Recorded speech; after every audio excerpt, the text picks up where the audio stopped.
Your podcast was probably the seventh one I've been on in the span of 3 weeks. So other people are doing this, not as effectively though.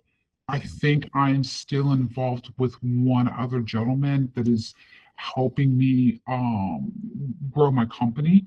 But he didn't pivot towards, hey, you do your own podcast. So this is the first time I'm seeing the back end of it. Mhm. Um, I was getting a little discouraged, but seeing how this is rating what you all do on the back end makes me very curious about how I could incorporate it. So definitely worth my time. Amazing. Well, let us know if you have any questions. Happy to take them.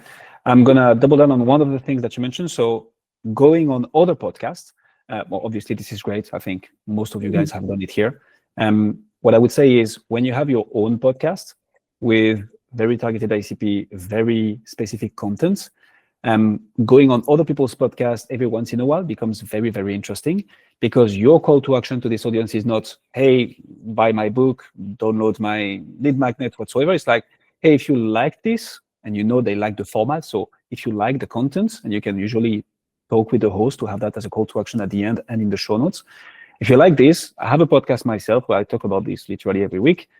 Come and check it out. And that grows the audience. Again, it's referral audience with the kind of buy-in from the host. So that can be super, super effective if you have something that you can follow up with the audience with. Yeah, no, absolutely. And I cannot say this enough. Your podcast was probably one of the most legitimate that I went on. We Thank you. went live. You within, like, I immediately pulled it from YouTube and it wasn't the full polished, it was the live version that I started sharing.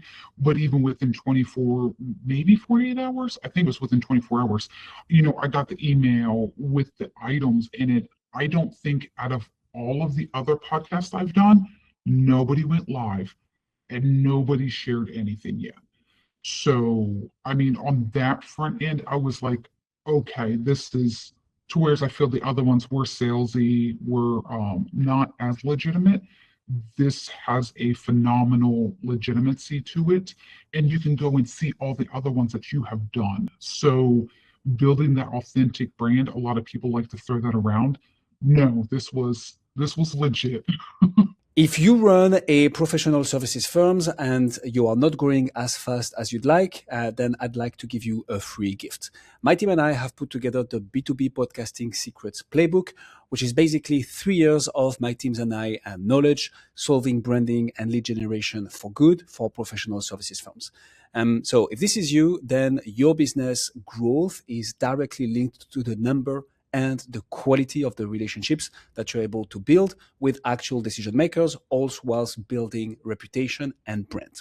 And we got pretty good at helping people like you do exactly that using podcast. So the playbook has 9 sections, from how to even position it, to finding the first guests, how to transform content and guests into clients, all the way up to becoming the #1 influencer in your space. It includes visuals, videos, text, and templates, and case studies relevant to each and every section. And if you want to go even faster, then on the thank you page, you can book a call directly with my team and we will look at your firm, see if we can help. And if so, we'll put together a tailored plan for your specific podcast that you can use and implement.